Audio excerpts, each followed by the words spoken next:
really have sort of followed the games from the beginning. They've come on so much, it's really good to see. You can see in the game that huge amounts of effort goes into making it like the film.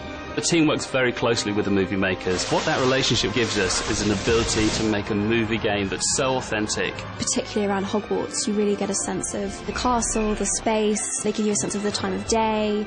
Not only can you play the game as Harry running through the castle, but you can also stop and look around. It's probably the most complete castle we've built yet.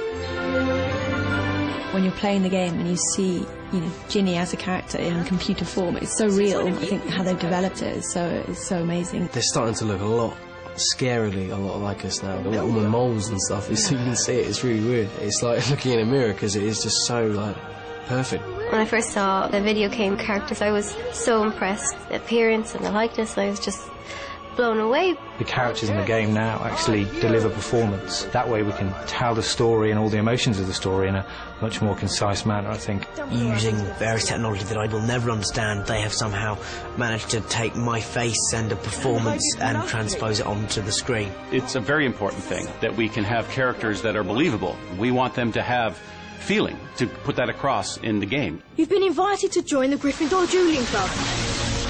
I love dueling. It's so much fun, just, you know, throwing spells at your opponents. What's great is that when you play that, you know, there is a huge amount of ducking and diving, and it's very fast-paced. There were certain points in the game where you'll have to come and play in the dueling club, and that'll be all part of your missions. If you're really into the fighting, then you can come and test out your combat, have little challenges. I duelled with Tom Felton, and I beat him 3 times. I'm sure that someone taught him some moves that I didn't know, so here I was sort of flapping my arms about endlessly, and he was just doing a little side thing. You swish down to the left, and it kept, like, taking half his life, and then another half, and then that was it. So there will be a rematch, mark my words. Time and potions wait for no man.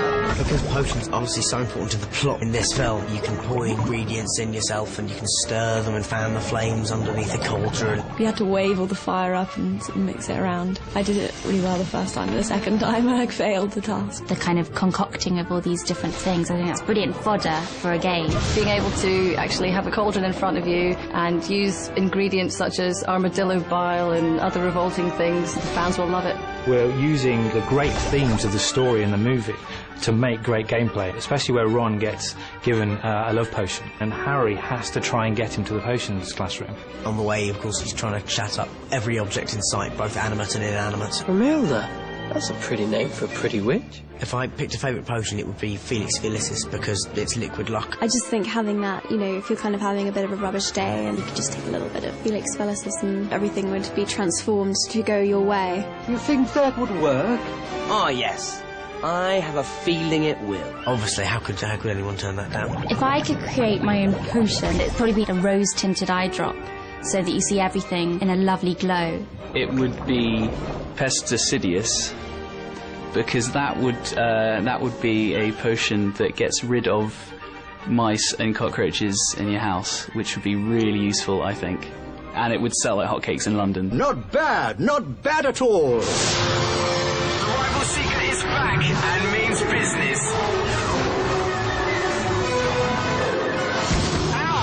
That looked like it hurt. This year is a really important year for Harry. He is the Quidditch captain. We've got him playing the Seeker in the Quidditch matches. It's kind of wonderful to be able to play Quidditch again without having to actually film it and be on a broomstick and endure the pain that involves. I saw what the Quidditch stand is going to look like as well. It's going to be pretty amazing. How can you have Potter without some good flying? You know, there's no end to what we can do here. Fantastic!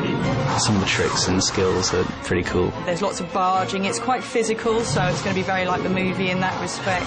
We get to give the fans the experience of what it's like to get to the Quidditch pitch, and then when they get there, they get to play Quidditch.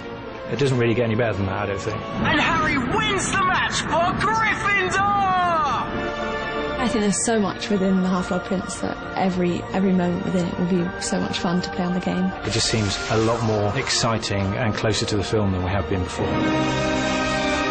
The thing I like about the game is, you know, it gives me a chance to feel like I'm really performing the spells when you have a reaction from the screen. It really does give you a full experience of the Harry Potter world.